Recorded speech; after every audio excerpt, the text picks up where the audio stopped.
how do we end up being here tonight? It's an interesting story. I grew up obviously in northern New South Wales in Glen Innes, so I grew up in New England region. I spent most of my life here actually, played rugby league in New England and went to school here.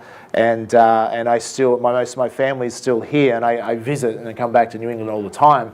I have half a dozen farms as well, so someone's actually invested heavily in New England myself. And that's because I believe in the rural industry and the future of what New England has to offer. The reason we're here is because I think this country has lost its way.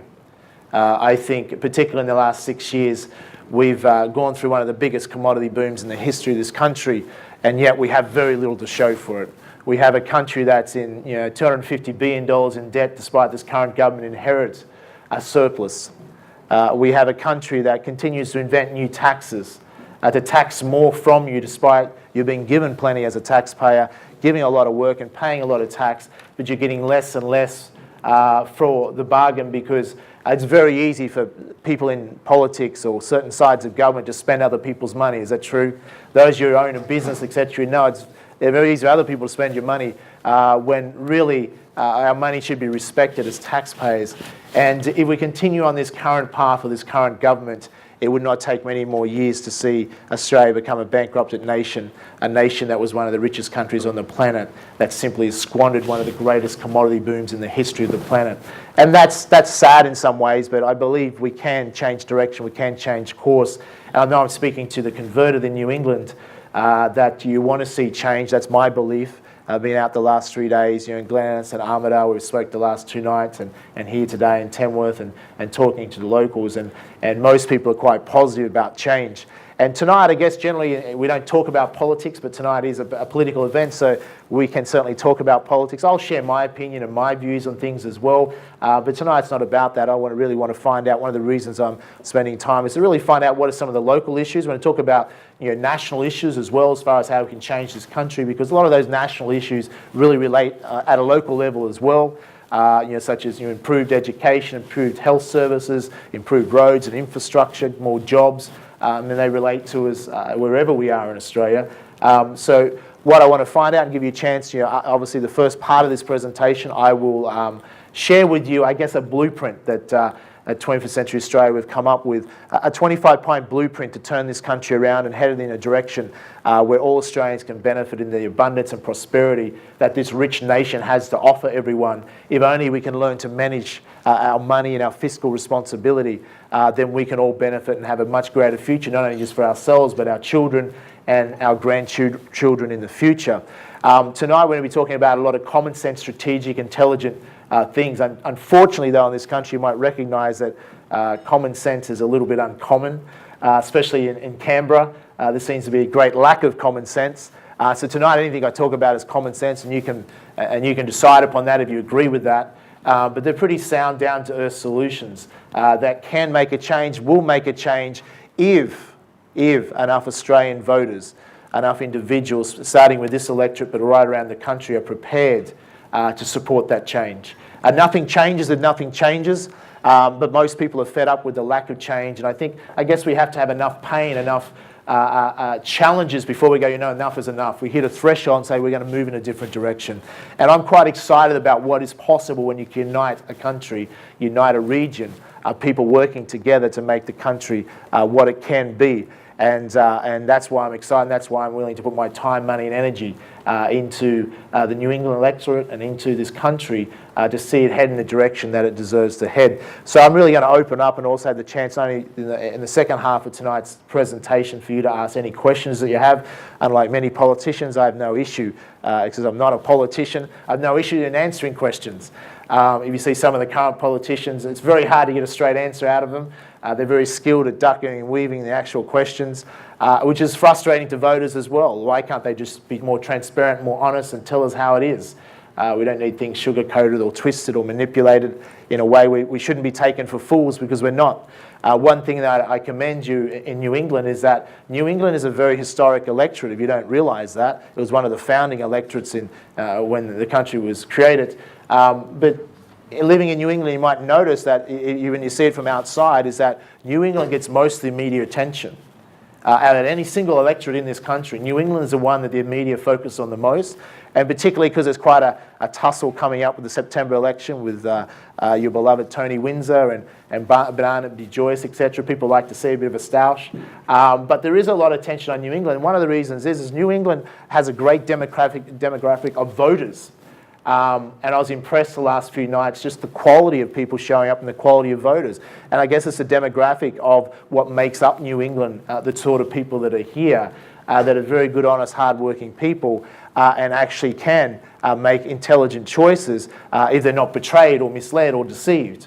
But tonight, let me run through, a 25-point plan that we have for Australia, and how that will, and also go in after that into specifics of how we feel that can help the New England electorate. And then we'd love your feedback. We'll open up for questions. They have been doing some polls already. This Armidale Express poll, which was launched only 2 days after I announced in the beginning of April that I'd be running. And already there's a large amount of support. I've been walking around the streets the last few days, and people that have never met me before have heard of that we are coming to contest here, and most people have been very positive. They want to see some more competition. They want to see some fresh faces. So it's been very supportive of that, because I think two major parties at times a little bit arrogant and are not listening to voters. They just take for granted because of the two major parties that they're going to get voters. And I think they're unprepared for the groundswell opportunity there is if a legitimate third party can get up in this country, and with the use of technology and social media that's disrupting so many other industries, I think the political industry can be disrupted and turned on its head, and they're completely unprepared for that. And that certainly is our intention if we can garner enough support. Let's look at some of the key issues. Let me run through these as quickly as I can, and then we'll take some questions. 21st Century Australia is not just about a political party, it's an entire movement. The only way to change this country is we have to update our political system. It was designed in the 19th century, 200 years ago. It's hopelessly outdated and is no longer serving the voters' interests. It can be easily manipulated and hijacked, as we've seen with the current government. It's lost its way, it's lost its true values, even if you're a Labor supporter. I know many die-hard Labor supporters that will not vote for Labor come September. They're so disenfranchised. If you can't keep your hardcore supporters happy, then you really are heading in the wrong direction.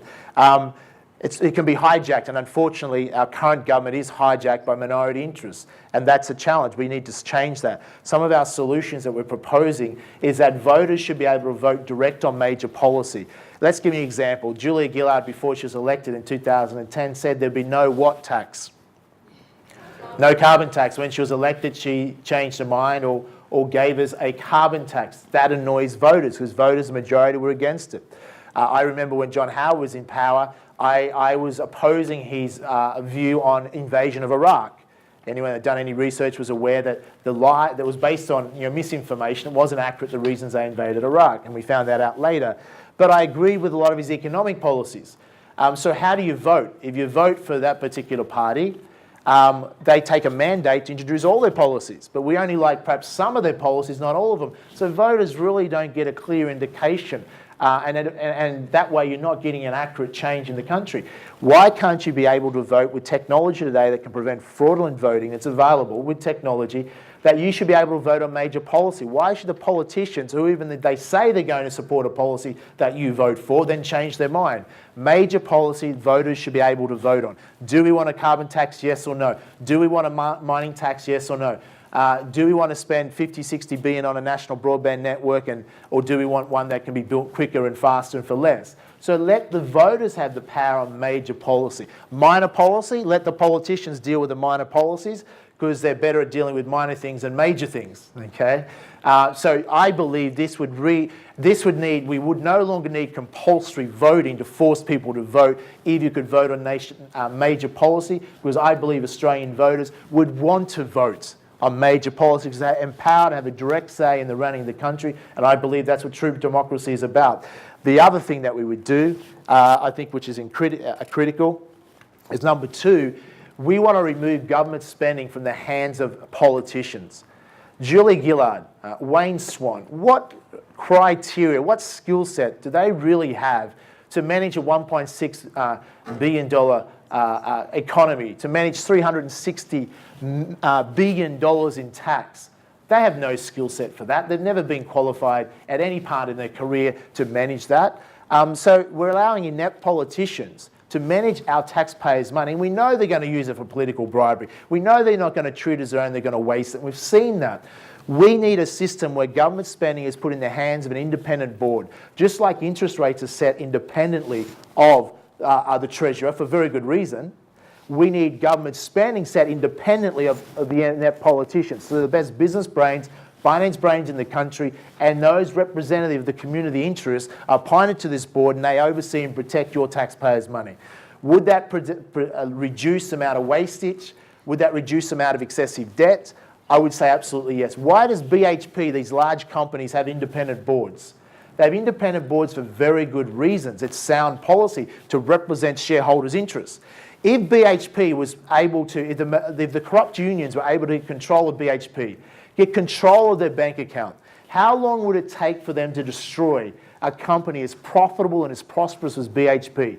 Would it take 20 years, 10 years, 5 years? It wouldn't take very long at all. And we have this same analogy in Australian politics where we have unions that have been corrupted, they've got control of our bank account of taxpayers' money, control of our current government, and within 5 or 6 years, they've turned a country that was heading for prosperity into a country that's heading for financial failure in a short period of time. And it's appalling. My grandfather, who, I'm fifth generation Australian, and my parents and my grandparents and great-grandparents have been farmers in the New England electorate. I remember him saying when I was a kid, he said, "Jamie, never let the fox guard the hen house." You may have heard that saying before. We can't let the fox guard the hen house. People such as inept politicians guard the money. We need to protect it, and that alone would make a very big difference. 3, education. I've been an educator for 15 years now. I've educated over 500,000 people from over 17 different countries. It's a passion of mine. We have an outdated education system designed in the 19th century in the industrialisation era. We're now in the 21st century, information age. The world has changed. I was asked today on radio in Tamworth, what do I think of the Gonski? It's just been approved by the Premier. And I said, look, it's a complete waste of money. Pouring billions of dollars into an outdated, flawed education system is not going to improve the education system. Let me prove my point. This current government has increased education expenditure by 40% since they come to power. Has the quality of education in New England, the quality of education in this country improved by 40%? I very much doubt it. Has improved by 1%. I very much doubt it's gone backwards. We're going backwards in terms of global standards of education. You can't fix a flawed education system by pouring billions of dollars into something that's flawed and outdated. You fix it by changing the education system to a modern day 21st century education system that's based on real life results. That's practical, common sense, and strategic. That's designed for today's world, not designed for a world that no longer exists. Am I making sense? And that is simple ways. We can deliver a modern day 21st century education within 12 months or less in this country, in this region. And we want to use this region as the benchmark that can be replicated Australia-wide. I think we can offer a lot to New England. New England can become the benchmark, the success story of the country. And then other regions can model that and copy what is done here. We don't need 1 extra cent of revenue to deliver a better education. And we can pay teachers more. Educators, teachers should be one of the most significant roles in society. If we don't value teachers and we don't get better quality teachers and train our teachers more and pay them more, then we're not valuing education. Other nations that are steaming ahead of us value education. Education leads to prosperity and abundance. We need to upskill Australian workers and we need to provide a better education for our students. And we can do that without 1 extra cent of revenue. It's common sense, it's available now, and with technology, we can deliver that in a short period of time. Number 4, why don't we have a sovereign wealth fund? You've heard the saying, we should save for a rainy day, we should have an economic buffer. I'm not the only one that suggests this. Leading economists have wanted this. And Norway, Dubai, they all have large sovereign wealth funds. They know eventually when the oil runs out, they need to have some money aside. When our commodities boom drops down, which it already is dropping down, courtesy of this government speeding that up, is that we should have put some money aside. It's appalling that we have a massive deficit. The money should have been put aside to protect us against these economic buffers. If you ask the current government about a sovereign wealth fund, and they'll say, nah, we don't believe it, they don't support it. Because why? They need to fill their budget black holes. They don't want money put aside. They would never support such fiscal responsibility. It's not in their DNA. Why are we surprised? Why are we surprised? I'm sure you're not surprised at this current government that they know how to spend. They know how to increase taxes. They know how to stuff up basically every policy they've thought of. I mean, we're a joke when you look at our current government overseas. You travel overseas a lot, speak to leaders around the world. Our current Prime Minister, unfortunately, is seen as a joke, especially by the Chinese. And it's embarrassing. I'm a proud Australian, but it's an embarrassment. Sovereign Wealth Fund also, what is the current government doing about helping lower the Australian dollar, help the farmers in New England, help the farmers around Australia, help many industries that are suffering from a high Australian dollar? Absolutely nothing.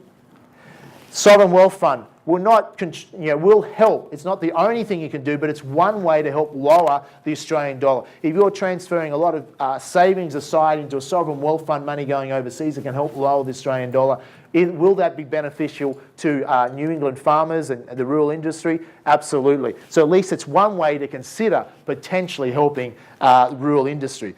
Number 5, a review of state governments. I know this one is a controversial one. A lot of people support it. A lot of people, you're not really sure yet. State governments. 23 million people in Australia. In the UK has 60 million people. How many levels of government does the UK have? Take a guess, it's 2. We have 3 levels of government. We are the most over-governed, regulated in any state in the history of the planet. We have way too many regulations. Am I saying let's get rid of state governments? I'm saying let's review it. The outcome here is, why do we have education, healthcare, transport, infrastructure duplicated in each state? Why don't we have one national framework? We're on country, right? State governments have delivered rail networks that can't even connect at the border. New England to through Stanthorpe, they're different gauges. That's what state governments deliver. Can you believe that in this country? They were designed at a time that no longer exists. If we were designing Australia now, would we deliver state governments? Would we design it as the most productive way? We wouldn't.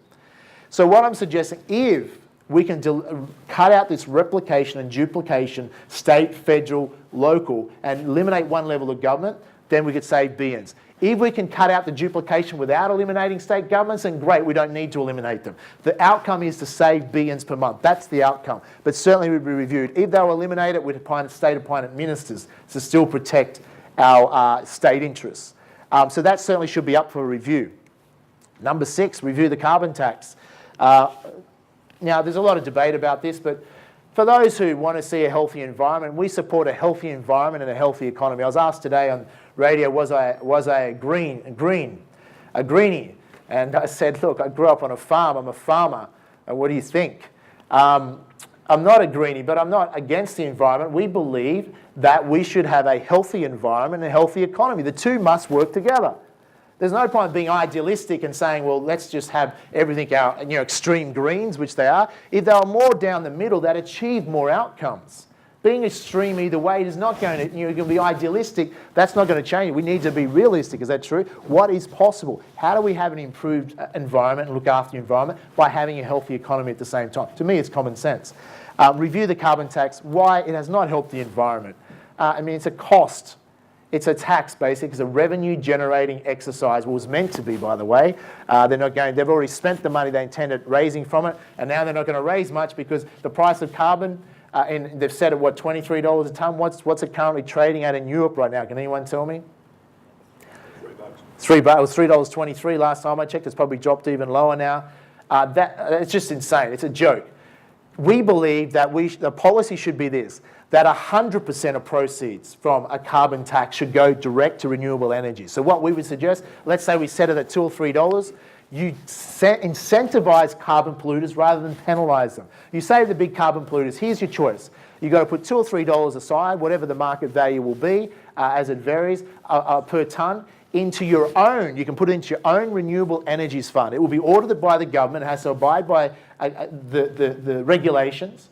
You put it into your own fund, and one day they might, 100% has to go into helping the environment. One day they might even be able to turn it into a profit-making division, which will also help the environment. Or they have to put it into a government-approved renewable energy fund. The point is 100% of proceeds would go to helping the environment, not into filling budget black holes by a government that wants to spend your money before they even collect it. Number 7, review the mining tax.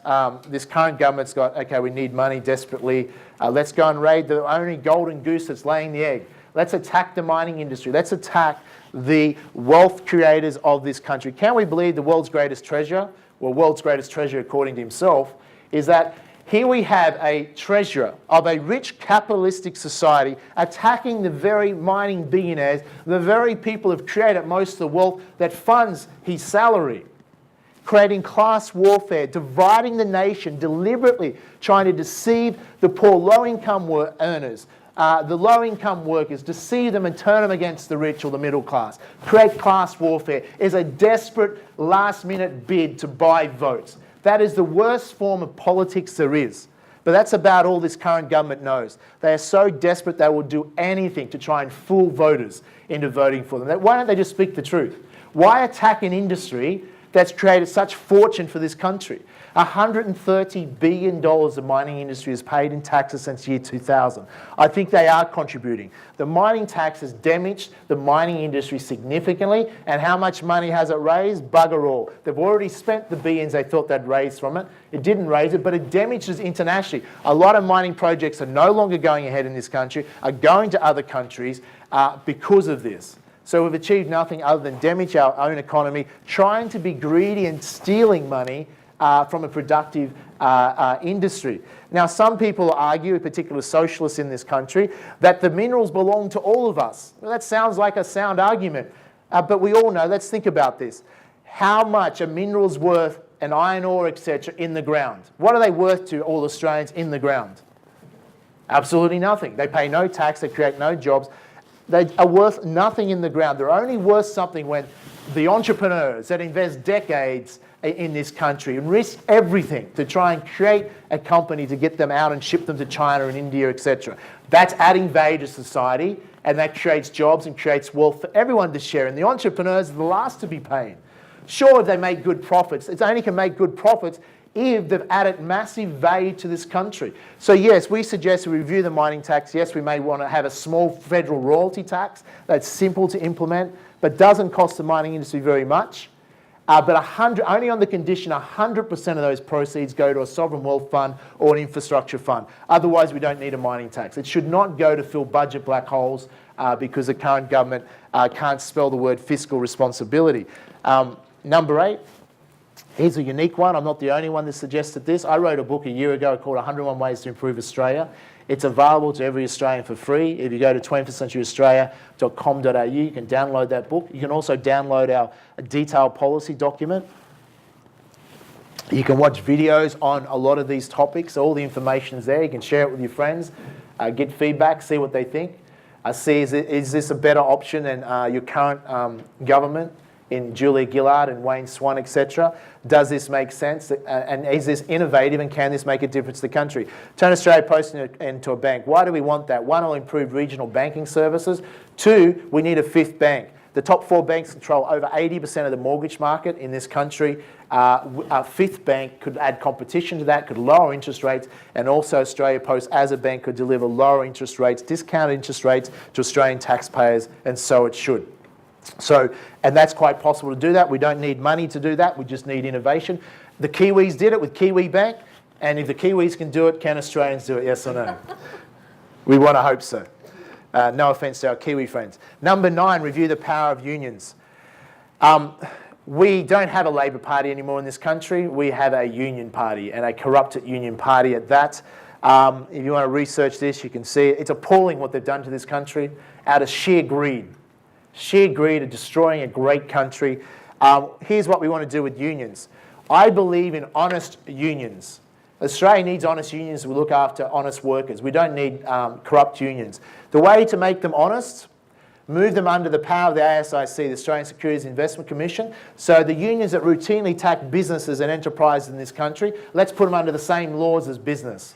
That way, if any more of this illegal activity, these secret slush funds, this abuse of union members' money, go straight to jail, do not pass go. At the moment, there are so many crooks involved, people that have broken the law in these union factions that are dictating to our country, yet they think they're above the law because this current government won't investigate them and allow them to get through.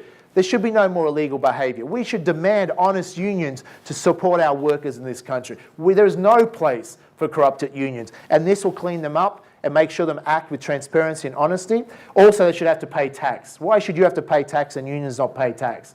Let them pay tax. That way we'll have, and also it should be limited to their ability to interfere with the political process. Democracy is not designed for those with vested minority interests to interfere with it. Democracy is about the majority should rule. That's my belief, and that's the way it should be. And we return power back to the voters. That's the way that it will be, away from these minority interests that just want to pocket the billions.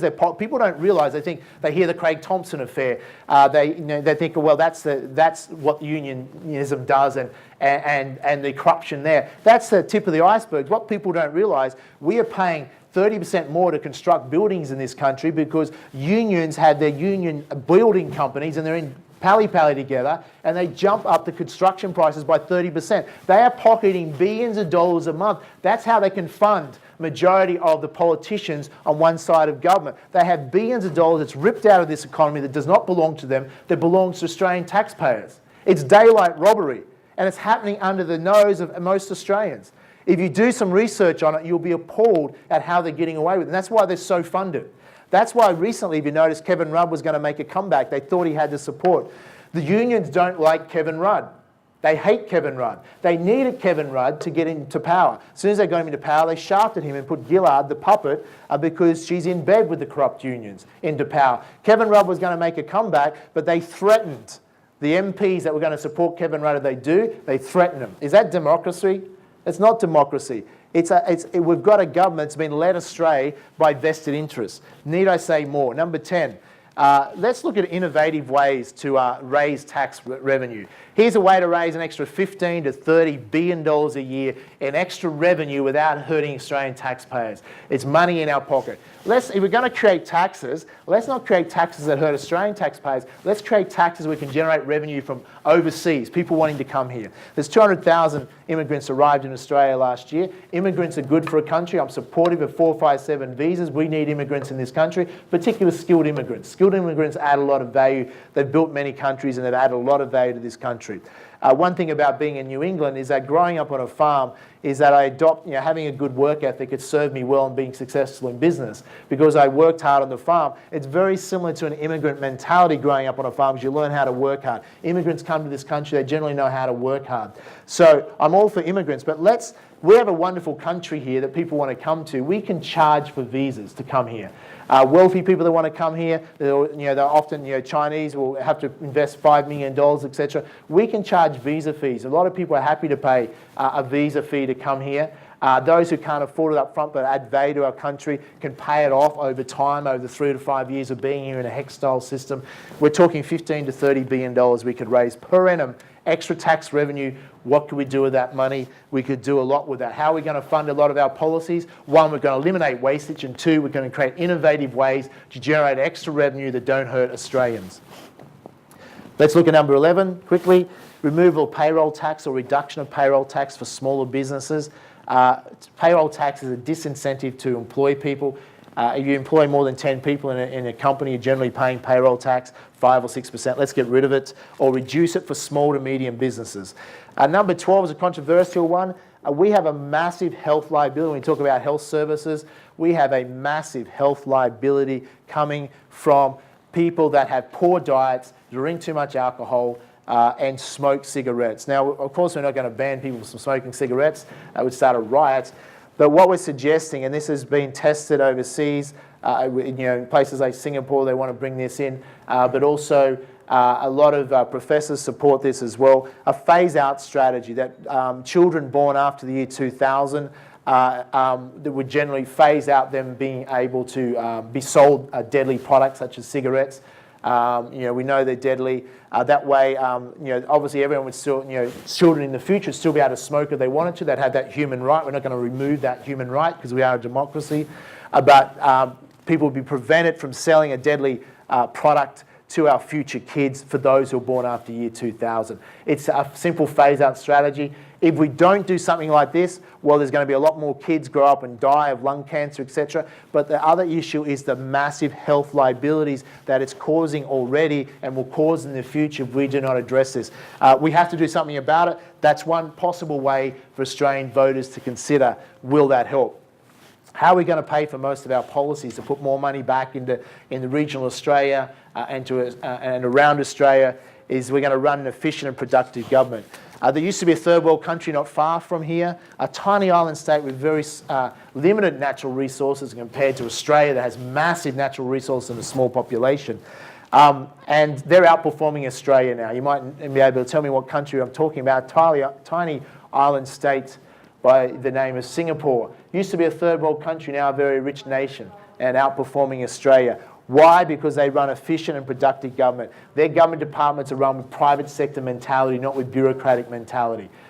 They run with KPIs, results-driven government. They have government-owned businesses that buy out a lot of our businesses. They're not run like our government businesses that waste money, are lazy and don't know how to run things. They run with efficiencies. This is how we're going to cut out wastage and billions of dollars to fund our policies, is let's make government departments efficient and super productive, run like the private sector. If we had that mentality in government departments across this country, we would save an absolute fortune. Number 14, increase the tax-free threshold to $22,500. This is for low-income earners. I believe, I'm not sure whether you agree with this, my belief is that excessive welfare is dangerous and has been very damaging to this country. We believe in a hand up, not a handout. And the way we're going to do this, let's incentivize lower income earners to earn more. Let's incentivize and help them earn more. Let's remove tax for anyone earning less than $22,500 per annum. So they don't have to pay any tax. Let's help them do better. Adding on to that, you raised the superannuation issue before. We removed tax contributions for low-income earners instead of having to pay 15%. We'd remove that for low-income workers, so people can put their money aside for super. What we're talking about is that we're saying a clear message to the Australian government: remove your hands, leave your hands off super. This current team of Gillard and Swan, they're the ones that are after attacking your super. They want their hands on your super, but guess what? Julia Gillard is going to retire soon, okay? Forced retirement. She's going to retire at an equivalent of $8 million in super payouts. Wayne Swan will retire to $5.6 million in equivalent super. The two very people that want to get their hands on the surpluses in your super account to fund their budget black holes because they don't know how to manage money. It's absolutely appalling, and that's what they're going to retire to. Is that fair? It's absolutely ridiculous. Hands off super. Super is there so we fund our own retirement, so we don't have to rely on a pension that probably won't exist in the future. Look at ways to increase tax revenue. There are innovative ways. We talked about that before as an example of the visa tax. Lower the company tax rate. We have an uncompetitive tax rate. We can't compete with countries like Singapore that have 15% type tax rates. Ireland has 10% tax rates. Our tax rates are too high. For people that oppose the companies getting a lower tax rate, you got to understand, you charge too much tax, companies won't come here. Companies won't invest here. They'll go offshore. They'll grow here and move and get a lower tax rate. We live in a global economy. We have to accept that. What we're suggesting, rather than lower the tax rate straight away for the biggest companies, let's start with the small enterprises. What you've got to understand, and I'm sure you understand this, a pity Wayne Swan doesn't, but all job creation starts. Do governments create jobs or do the private sector create jobs? Tell me. Governments never create jobs. Governments take the tax revenue of businesses and you as employees or business owners, and then they spend that and employ people. What about in Singapore? You just mentioned that they do create jobs. With their private sector mentality, yeah, they help create jobs because they're actually operating as a business. So that's a good point. If we can get that mentality here, then they would be operating state-owned businesses. So what we do, to start of a small business enterprise, if we're going to represent workers in this country, which 21st century Australia does represent the workers of this country, we have to support and have a supportive environment for small to medium businesses. More startup businesses. As a business can make a profit, can then employ people. Increases job creation. That's common sense. The more profit they can make, it leads to sustained pay rises for workers. So a party that suggests that they are for workers yet routinely attacks the business community is selling a lie. How can you protect workers' interests if you attack business, the very people that create jobs and need more profit to create sustained pay rises? Unions can demand continued pay rises, but there's a saying, don't be caught naked when the tide goes out. And what they're going to do is by continually pushing up excessive pay rises that industry can't afford, all they're going to do is cost people's jobs. And you ask many Australian workers, would you like your job or no job? Then they want their job. because there's a lot of people overseas, as we know, will work for a hell of a lot less than Australians, that work harder and are often more skilled. Australian workers, yes, deserve pay rises on the condition they upskill themselves and add more value. As a country, we have very high labour. We have to be more productive and more efficient. Otherwise, there's some very hard lessons coming and we will be caught naked and the tide goes out. And greedy unions, we have to be aware of that because they have to look after industry. They can't be the enemy of industry. Otherwise, we're going to have a problem. So let's look at lower tax rates such as 15% for small businesses, all the way tiered up to 28.5%. You can read about that in our policies. But would that stimulate small business? Would that help more startups? We also need to teach at school, business education as well. We need more entrepreneurs in our society. This is an interesting one. Provide Australia with value for money, NBN. Of course, we support a fast broadband network. There is no debate about that. Our question is, why don't we already have one? I was in China researching their fast broadband network. I mean, they're spending only $12 billion to deliver fast broadband to 500 million people. We're spending $42 billion and counting. It's more likely going to be $50, $60, $70 billion, and you're going to be waiting a long time. I know Armidale's getting a head start on the rest of the country. Going to be waiting a long time for this country to get something they should get much sooner. We want a fast broadband network faster and sooner, and we want it delivered for less cost than it can be. We don't want one that's going to be obsolete in the future as well with new technology coming. We need to be flexible with that and take advantage of new technologies as they come. We believe we can save $15 to $20 billion in the current broadband network and deliver broadband faster, including into regional areas. That $15 to $20 billion that's saved, we want half that to go to regional Australia. So regional Australia should start looking and going, okay, we can have a fast broadband network sooner, plus we get billions of dollars in extra funding, which can go into health services, whatever else we need to put that money into. Let's get it happening sooner. Even in China now, they have faster broadband speeds than we have in Australia. Even in our capital cities, it's appalling. How slow it is in places. We need to get in the 21st century. This infrastructure should have been done a very long time ago. More water storage. 80% of our rainfall goes out to sea and is never used in northern Australia. Most of our rainfall is going out wasted, yet we're a dry continent. We need to be creative. Dams, etc., build prosperity. Northern Australia, we need to build a lot more dams. We need to look at channeling some of that water down into the drier parts of Australia.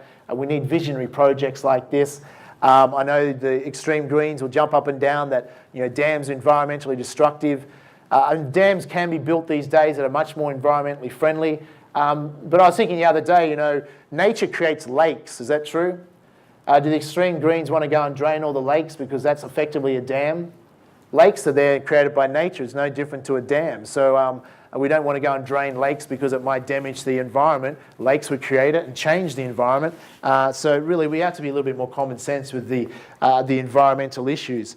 Number 20, we propose the building of a high-speed rail network. I was checking this out in China, and they've built that in many parts of China. I wrote about this in my book a year ago. It's getting a lot more media coverage in recent times, you'd realise.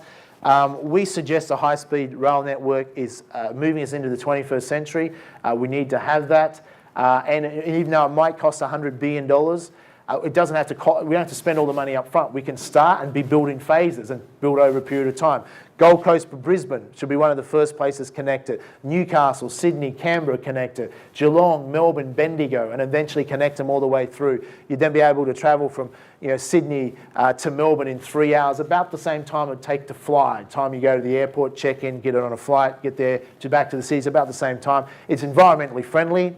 And it would add great infrastructure to this country.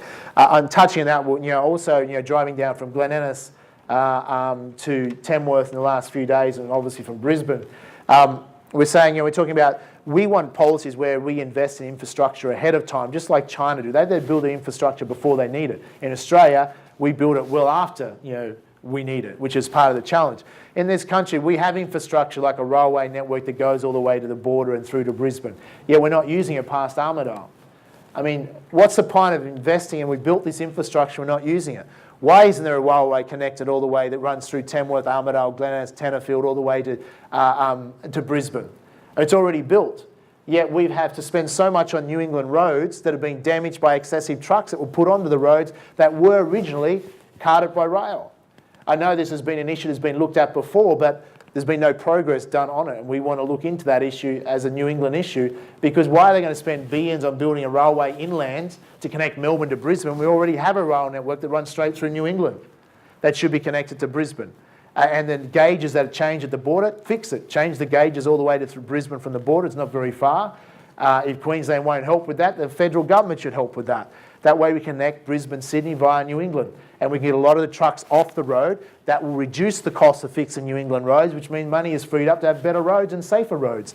We're also talking about how many people have died as a result of all those trucks that have been put on the road. I believe the Carr government's responsible for this in the past because they refused to spend on infrastructure. For a party that claims they're the ones that invest in infrastructure, they don't have a very good track record. 21. We're almost there to 25, and we'll take some questions and see what you think. Turn Northern Australia into a special economic zone. I was talking to Gina Reinhardt recently about this. She's a big fan of this, and she's been pushing this. Gina Reinhardt gets a hard time in Australia, heavily criticised, but if you ever meet the woman, she's a very down-to-earth, a country woman that has a lot of common sense, and we're talking about the lack of common sense in this country.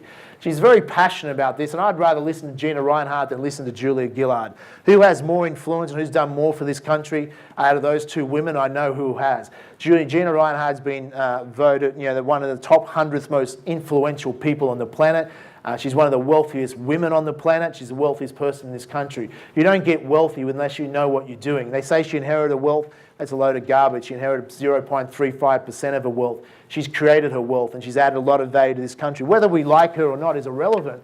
The point is that people like this need to be listened to ahead of our current Prime Minister. That really, what has she done for the country? Has she ever created wealth, created a job for this country? I'll tell you how Labor's created jobs if you want an interesting statistic.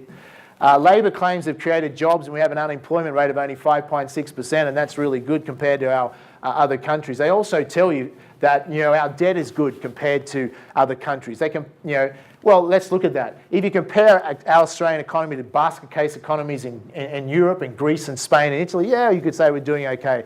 But they didn't have a commodities boom to go through. We've gone through a commodities boom where we should have no debt. Now, argue we went through a credit crisis, we need to stimulate the economy. Yes, you need to stimulate the economy. Does that mean you need to waste $16 billion on school, building shade cloth sheds in schools that charged $1 million that can be built for $150,000? Where did all that money in between go? Into the hands of union companies, controlled companies, the pals of this current government. $16 billion wasted. When schools knew what they needed the money for, but they were dictated to, they had to build sheds that they don't even use in most cases, that did not add value to this country. How many other billions have been wasted? Running up this debt. If we had a dual-way highway from Sydney through New England to Brisbane with the money that could have been built by now, with the money that wasted, we wouldn't complain so much about being in debt, because being in debt for infrastructure is okay, because you get a return on that. But because we've got nothing to show for it, of course we're annoyed. Of course we feel appalled by this. So Labor, this current government, yes, has created 406,000 jobs since 2008. You know how they've created them? They've added 406,000 government jobs in managerial positions, in most cases to government, in government workers. Only 279,000 jobs have been created in the private sector since 2008 in the last 5 years. 406,000 have been created in the government sector. Think about it. If you're desperate for votes, if they paid most of these people on $80,000, $90,000, $100,000 a year, if I offered you $100,000 a year, would that increase the likelihood of you voting for me? But it's not my $100,000. I'm taking your taxpayers' money and giving to 406,000 people jobs. If we discounted that, they'll give you some statistics. The private sector in that time has only grown by 20%. Government jobs have grown by a massive 60%. We see in Queensland where Premier Newman's had to slash 14,500 workers, government workers, and he gets heavily criticised for that. Yet they don't talk about the 18,000 excess government workers that were added to the payroll in the previous government that weren't needed. That's why they had to do that. Yes, we need government workers and we need productive government workers, but we don't need a lot of fat cats that are sitting there taking a government job doing bugger all other than voting the current government back in because they're getting a handout. It's called government welfare. Those people should be employed, yes, employed in the private sector, then we can grow the economy and then we'll need more government jobs at a 20% increase to support the economy. But not sitting there, twiddling their thumbs, wasting taxpayers' money, and they'll argue improved services. I'll give you an example. Adding more people to an inefficient government departments does not increase services. I can remember having bureaucrats in one of my companies in the past. We had 9 people working out one of our accounts departments. And they said they're so busy they can't keep up, we need more staff. Their solution was more staff. Now we should be able to lower the cost of health services. So what we also propose is most of the money is just going into reactionary health care. We need more money going into preventative health care. We need more money going to health education. A lot of these massive health liabilities are caused by poor diet, lack of health education, excessive alcohol, etc. We need to educate our kids at school about how to eat healthily. We need to educate society about it, and then we're not going to need as much money for health services. We also have technology. Technology can deliver better health services, and the National Broadband Network is part of that technology that can help deliver regional Australia better health services. One of our candidates in Melbourne is a doctor, and he's heading up research into this particular area. It's his passion with healthcare, and we'll deliver more policies as we get closer to September and in the future of how we can tackle and look at these problems, and in particular for regional Australia, which in particular needs more assistance because health services in regional Australia is often left behind. I know you've had some improvement in some money that's come your way in recent years, and I know Tony Windsor claims credit for the money that's been poured in the seat of New England by voting in Gillard, supporting Gillard. But I find that interesting because I'm sure the same amount of money would have come into New England if he had supported what the majority of voters in New England supported was the coalition government in the last election. So I don't think he can claim credit for that. I'm astounded, one of the reasons I'm running is because as a New England voter, I was overseas last time when I found out there was a hung parliament, and then we're waiting to see what Tony Windsor and Oakeshott would do, who they would support. And I thought, surely, I checked the statistics in New England. At the time, only 8% had voted for Labor. That meant 92% didn't. And I thought, well, that's a pretty easy decision for Tony Windsor, wouldn't you think? Just being re-elected to New England, and sure, re-elected as an independent, that's fine. How do I make a decision? Well, if only 8% of people want me to vote for Gillard, and the majority of people don't, then I should, out of integrity, support what the majority of New England voters wanted. I think that should be an easy decision. Now, of course, Tony will argue and say that he did the right thing.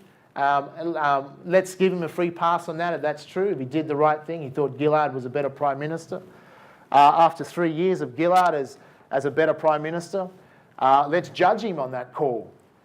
Because we have one of the most inept governments we've ever seen in the history, certainly since I've been alive. I can't comment before 1972, and many people, but those who can, one of the worst, and this is not just me, this is an opinion, but it's more than an opinion. Let's look at the polls. We have one of the most unpopular prime ministers in the history of the country, despite having one of the most unpopular opposition leaders in the history of the company. No wonder Australians are pretty unhappy about their choices. But I think these are fair questions, whether you're a Tony Windsor fan or not. I think you should ask him, why did you support Gillard if only 8% of the electorate wanted to go that way? Shouldn't you support what the majority wanted? That's what democracy is about. And a new political system, we'd want to change that the elected person can't go against the wishes of the electorate. What the electorate voted on is what should be the case. As a voter, that should be the case. Either you've made that decision, then you have to stand by that decision, and that decision is not looking very good. Now, to claim credit for the money that he's got for New England, well, he would have got the exact same money if he had to put the coalition. So I can't see how he can claim credit for that. So we'll let Tony defend his position, but I think there's a challenge there. Let's speak the truth. The reason he went Gillard is because he hates the National Party, he hates the coalition, and he had personal vendettas against them. That's one of the real reasons he did it. And that is for personal interests ahead of the New England electorate. So, and I know I've spoken to a lot of people in the New England electorate that want to see that change. I say, Tony, if you're not going to resign and do the honourable thing, same as Ms Gillard should resign and do the honourable thing, then sure, run in this seat for New England, hope to be re-elected, but run as a Labor candidate. So at least the voters this time can't be betrayed. Last time we could be excused for being betrayed because he didn't tell us he was a Labor candidate. He didn't tell us it was a hung parliament he was going to go that way. But this time we know he's a Labor candidate. So run as a Labor candidate so at least people can't be betrayed a second time. But we know if he did run as a Labor candidate in 2010, would he have been elected as the MP, we know what the answer is to that. So yes, I have a few issues, and those issues have been reflected heavily in the seat of New England, and that's one of the reasons why I chose to run in New England as well, apart from the fact that I spent most of my life here, but we need to see change. Number 23, we're almost there. Overhaul dole payments. We don't believe in excessive welfare after 90 days of being on the dole. You should either, if you can't find a job, you should go and study. You'll be paid free courses and continue to be paid the equivalent, but you should either be studying or working, basically, if you're not retired, and adding value to society. Getting money for nothing is debilitating, reduces self-esteem. We all know that, but it buys votes to give out welfare, and we don't support that.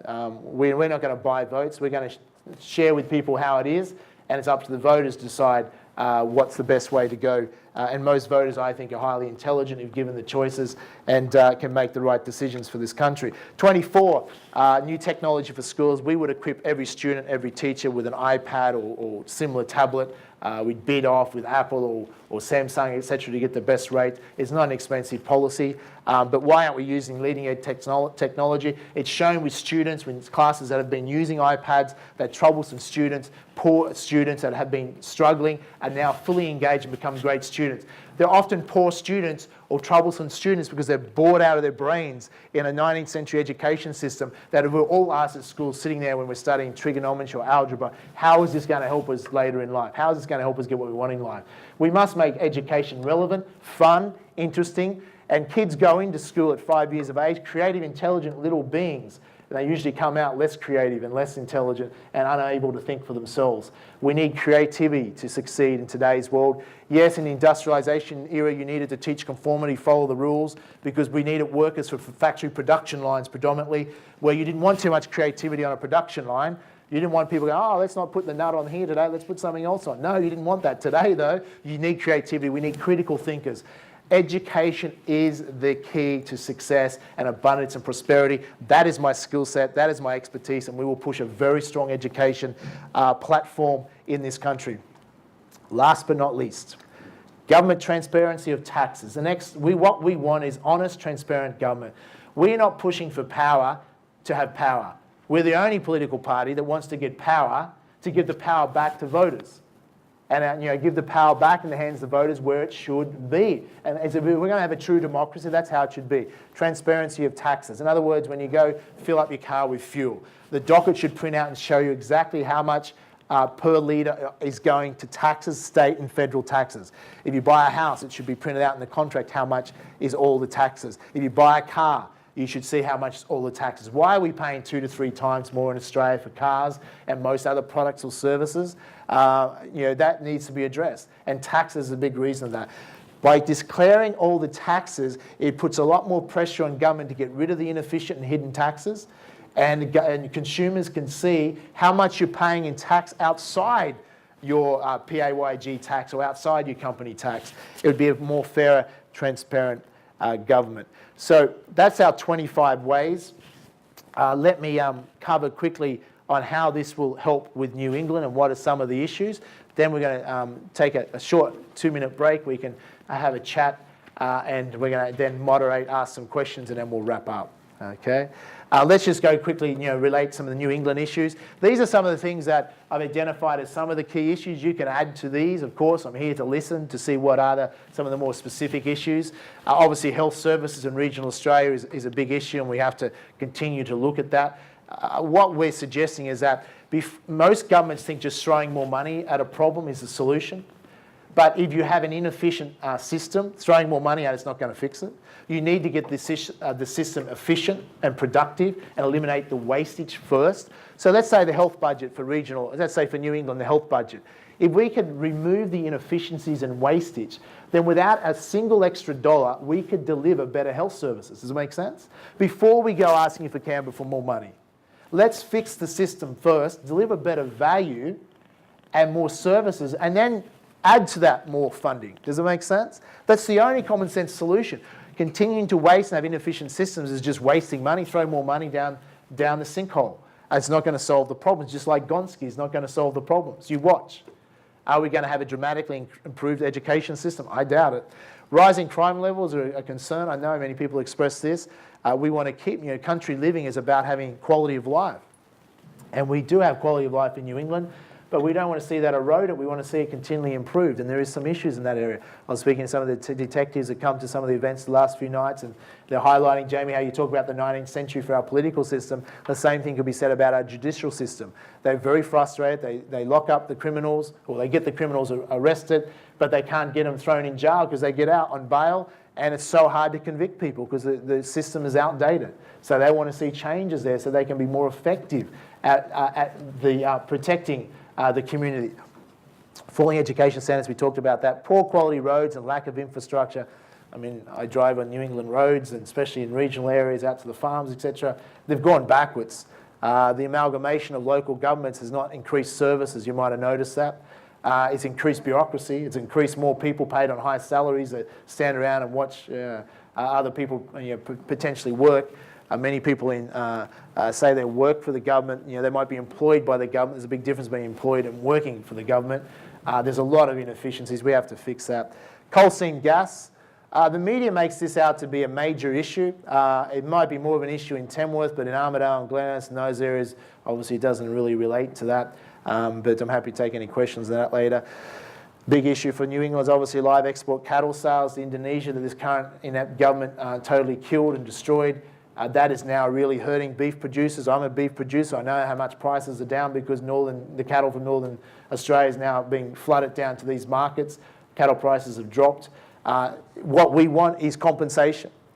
The current government totally stuffed up and killed the live export market to Indonesia, so they're responsible for that. Pay compensation to the farmers that are suffering as a result of that. There's no other excuse. Then we need to get rid of the bureaucrats. We need to get people with private sector mentality in these departments and sell our exports, fix up these problems, and have better sales of our products. That's how you create a better prosperity for a country. I mean, we're talking common sense here. Can be done and should be done. Old age care is a growing burden, especially in regional areas with a higher percentage of population.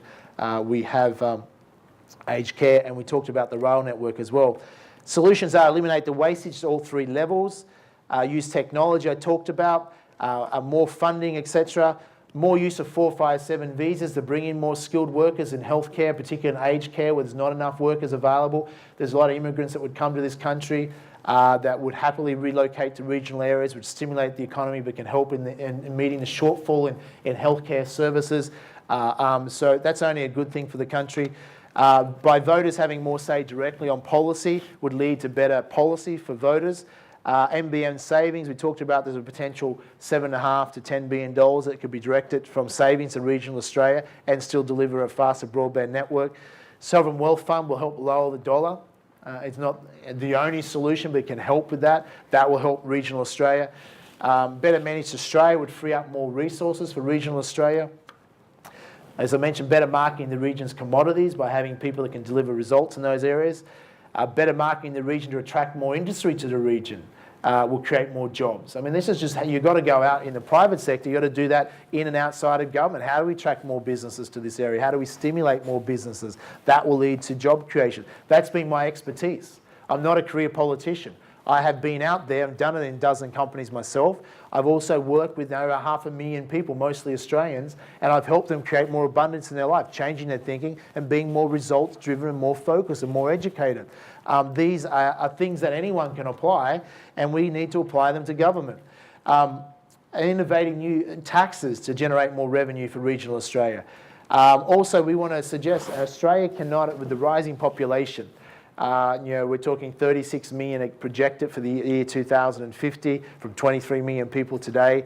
That will actually, the governments don't tell you the truth, it's going to be a lot more than 36 million people. It'd be more like 40, 45 million people by the year 2050. Where are we going to fit all these people? Sydney's already overcrowded. Melbourne can take some more. We need to de-urbanise Australia. We need to move more people into regional centres, which will only stimulate the economies of cities like Tamworth and Armidale, Bendigo, Ballarat, Toowoomba, and these cities can grow and prosper and they have a better quality of life in the country. And many immigrants moving to a country would rather live in regional Australia because it is a better quality of life.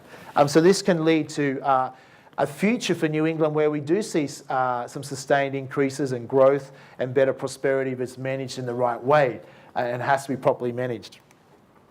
Other things there that we talked about, Also, we want to borrow for infrastructure if needed, key infrastructure. There's nothing wrong with borrowing for money as long as it's good debt.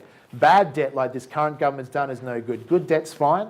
We can improve infrastructure. Let's look at fixing the railway line and have it connecting to Brisbane if that's a viable thing. I can't see why it wouldn't be. Let's look at getting a dual-way free highway from Sydney all the way through to Tamworth at least, and speed that up. Let's not just have all the money spent on the Pacific motorway. It's great they're doing, but the money is being wasted. We could free that money up and get a dual highway all the way through and eventually connect all the way through to Brisbane through the New England. That will only improve our roads, etc. And these things are possible if we can run an efficient government and free up money that's being wasted. $16 billion wasted in the Burr program, how many billions in the Pink Bats program. All this money could have been freed up, and you could have had a dual-way highway by now from that. Very quickly, pretty much that's the key issue. So here's what I want you to do. Take a 2-minute break, then we're going to open up for questions. We'll go for questions 10, 15 minutes, then we'll wrap up. While you're having a break, what I want to ask you to consider doing is you would have these postcards here. We certainly, to create these changes, we do need support. If you've seen any ideas, even one idea tonight that can improve Australia, then we ask you to consider becoming a member of 21st Century Australia. It's free to join as a member. Of course, you're welcome to also make a donation, but we do need voter support. We cannot be voters that complain about the lack of choice and complain about Gillard and not overly happy about Abbott. If we just complain and do nothing about it, then we support the status quo and nothing will change. If, though, we're going to be supportive, even if it's only a third party, to keep the two major parties honest, then I believe that's a step in the right direction. If it's only support a third party that will create innovative policies, we don't care which party uses our policies. Good luck to them who use it. We just want to see policy change. We're not about power, we're about change.